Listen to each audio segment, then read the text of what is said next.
I'm Julie Zolmann, and I'm a researcher. I study how small businesses and low-income consumers manage their money, including leading the Kenya Financial Diaries project.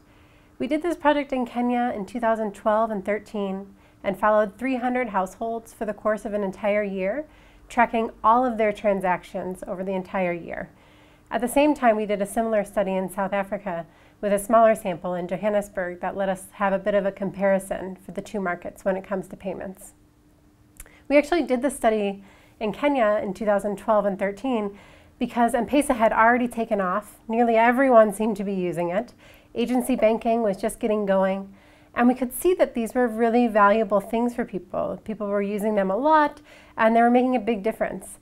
And we wanted to know what role they were really playing in households' everyday lives, but also to imagine what financial inclusion 2.0 might look like with a digital channel in play. So that's what we did in Kenya.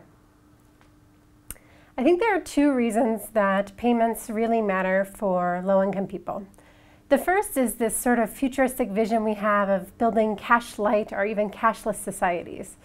And there have been several studies, mostly in developed markets, looking at how much it could save if all transactions were shifted to electronic.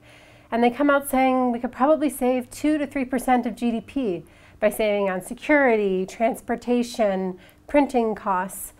And so this would be a really important economic efficiency to gain. And that same sort of logic has applied now to developing countries. The trouble is that I've spent a lot of time talking to low-income consumers and small merchants, and it just doesn't seem like electronic transactions are all that compelling to them. With the systems that we have now in developing markets, cash is still safer, cash is faster, cash is actually more convenient. So we have this idea that electronic is better and that the consumer is broken for not wanting to adopt electronic payments fully, but just not see that that's necessarily the case, and cash still dominates really for very good reasons in a lot of emerging markets. The second reason that electronic payments are so important is that they enable this new generation of financial services to be delivered at a low cost. And that really matters for low-income people because every little bit of transaction cost causes a friction for them. And serving very small transactions, very small balances, is not efficient without a really efficient channel that's digital. And we're starting to see that really coming to life in Kenya, which is really exciting. Not just M-Pesa, which is in some ways just the rails and delivers remittances, which are in themselves amazing. But also we're seeing new business lines come on top of that, like Mshwari, which is offering nano loans over the M-Pesa platform, or M-Kopa, which is giving people solar devices that they pay in very small increments. And they even have the technology now to shut off the appliance if a person starts getting behind on payments. So really exciting stuff.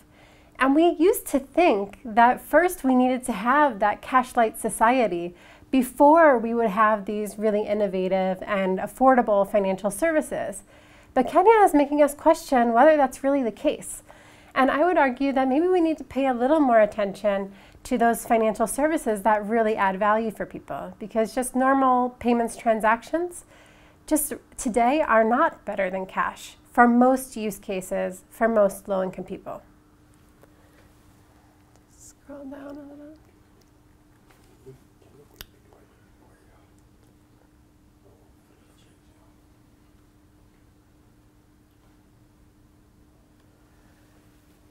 There are a few key ways. Sure.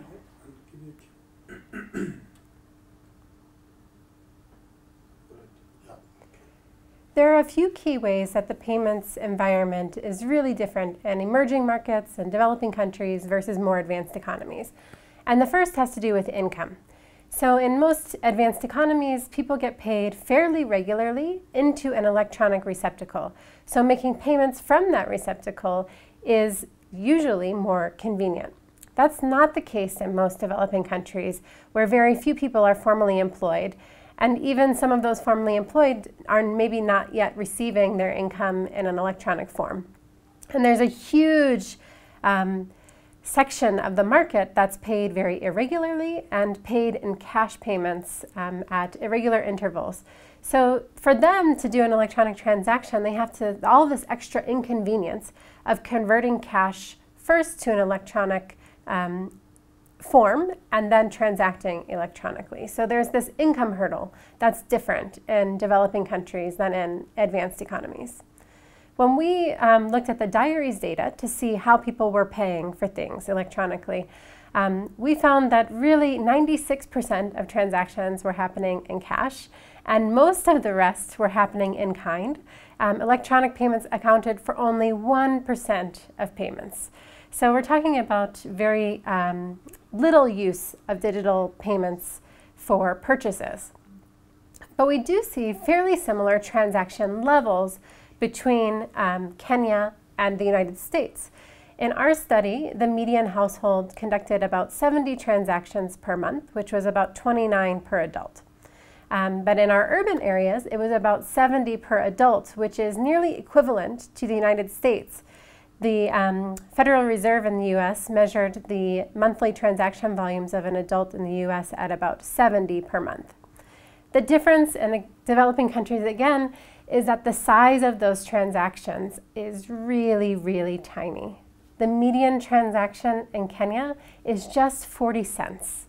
So really, really small, and more than 70% of transactions are less than $1. So you really need a very highly efficient digital channel to make it worthwhile for merchants or consumers to bear the cost of doing an electronic transaction for just $1 or the median 40 cents.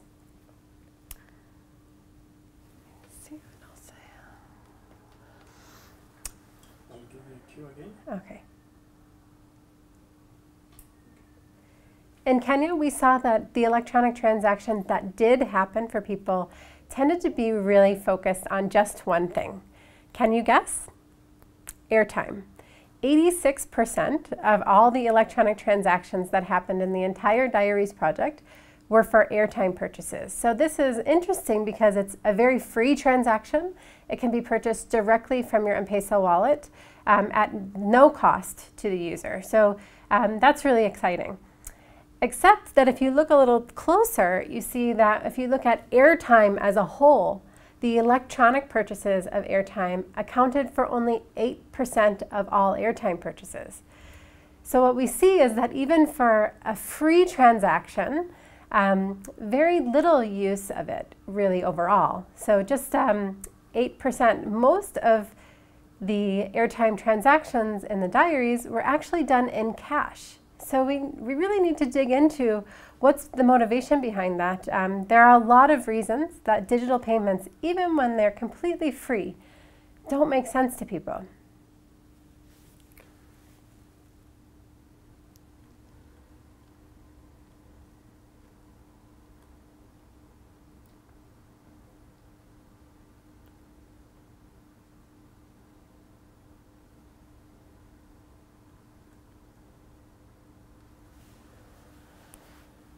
We do see some trends for electronic payments increasing. One area is around bill pay, and so that's things like electricity and water bills, but there's a really small proportion of Kenyans that have access to those services. So it is growing, but there's a long way to go, and it won't necessarily mean that the majority of transactions, that 70 transactions per month, start switching. What we're really seeing is maybe 1 or 2 of those transactions will start switching.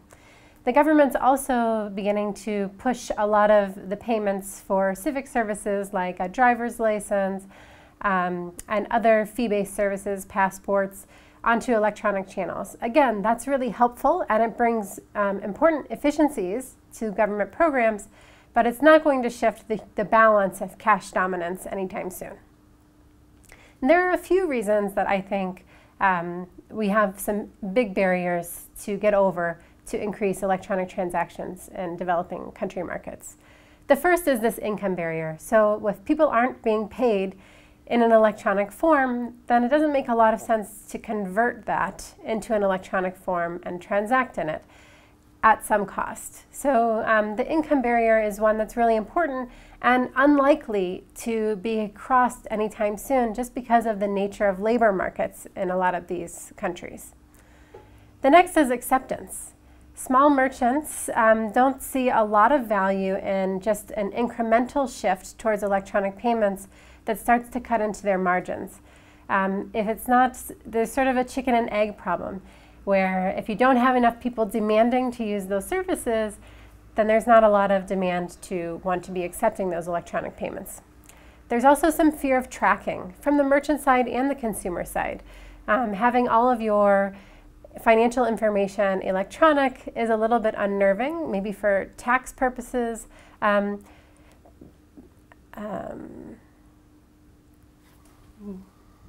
about that.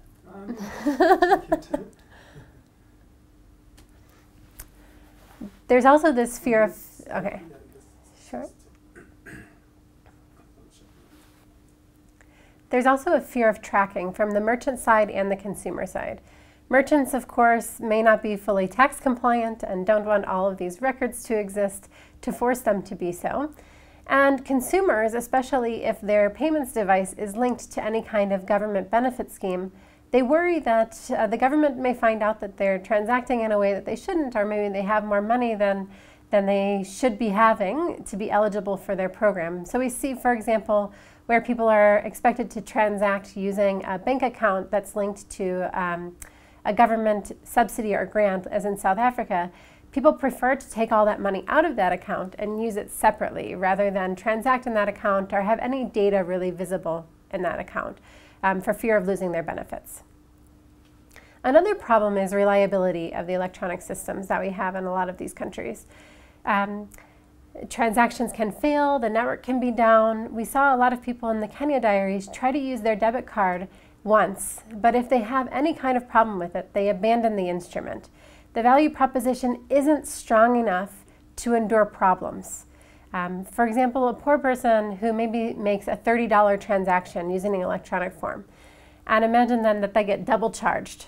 The transaction costs involved for them to rectify that situation today are really, really high, and people just don't want to deal with it, and they don't have the resources to just absorb even small losses that come with hiccups in the electronic system.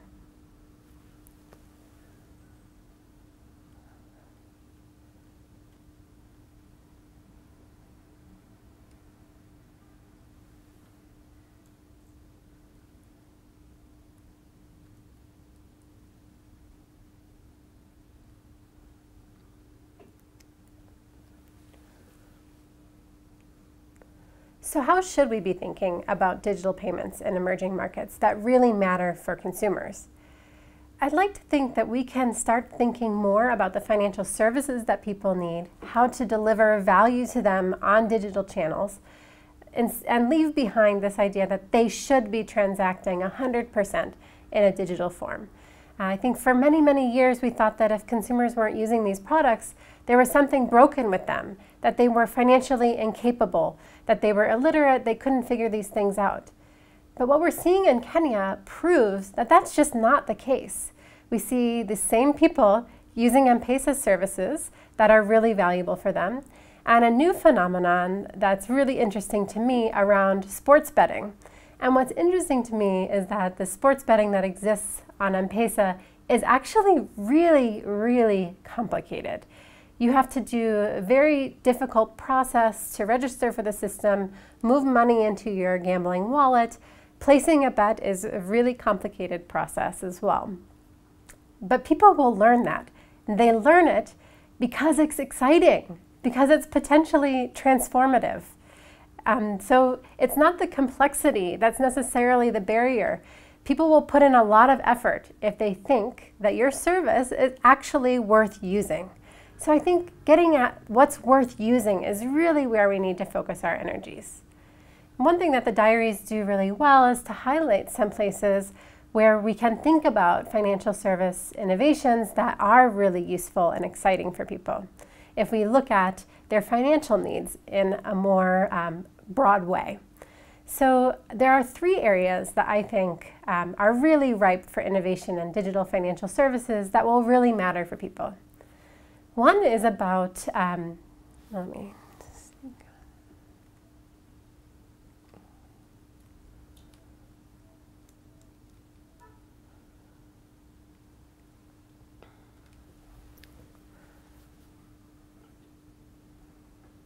There are three things that I think three areas where I think there's a lot of room for innovation around financial services that will really matter for low-income people.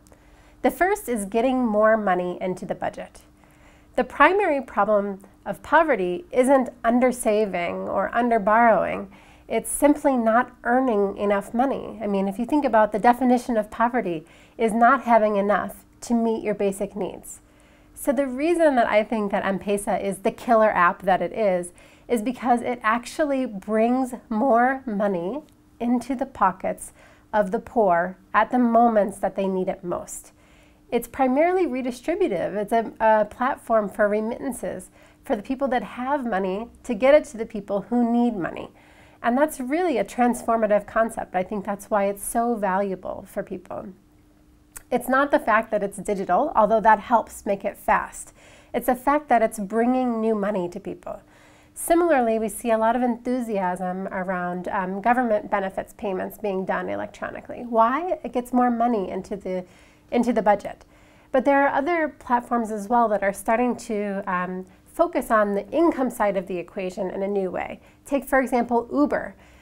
Taxi drivers in Kenya are getting very excited about Uber. You've probably heard about the Uber wars. But the truth is, underlying that is a huge amount of Uber enthusiasm, because what Uber does is open up a new market for drivers to expand their businesses and increase the income side of the equation, which is really exciting. And I think we should be doing more thinking about how do we grow the income side for people by expanding their access to markets, by connecting them to distributed workforces, by using digital channels to bring them into the economy in a very deep way. Another is about addressing very short-term liquidity problems. We see in Kenya that people make trade-offs between saving to invest and their day-to-day liquidity needs. So in Kenya, at least, people really favor that investment side. They lock up money to make sure that their kids are getting through school, that they're getting as much money as possible into their businesses. And as a result, they don't have a lot of liquid savings sitting around when a child is sick or there's some other kind of urgent need. And I think here we see that M-Shwari is filling a really important need. So M-Shwari is giving on-demand, instant, very small, nano-sized loans that help people deal with that liquidity problem in a key way. And I think that's really exciting, and that there are other ways we can think about doing that for people with on-demand services at the moment that they really need them. The third area where I think that we can do more is on getting financial products that are a bit closer to people's real life needs. When people are thinking about the future, they're not thinking about their savings accounts or what loans they want to take. They're thinking about their dreams. They're thinking about buying assets, fixing their homes, educating their children, growing their businesses. And I think if we can get our financial services closer to those needs, we'll have some really exciting innovations.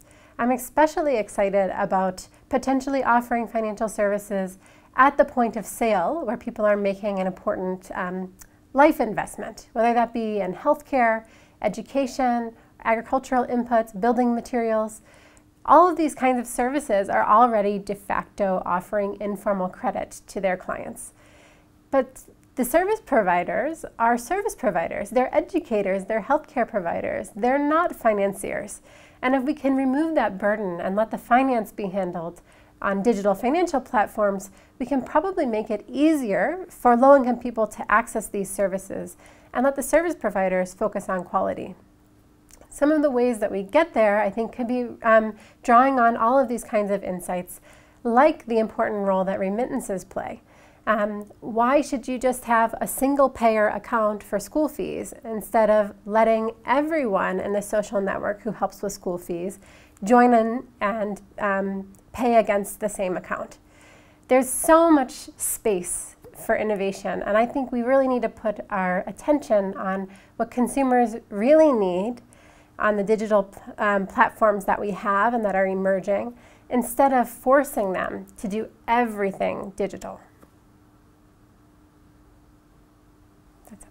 Is that it? Yeah. Should we do the last bit of the thing?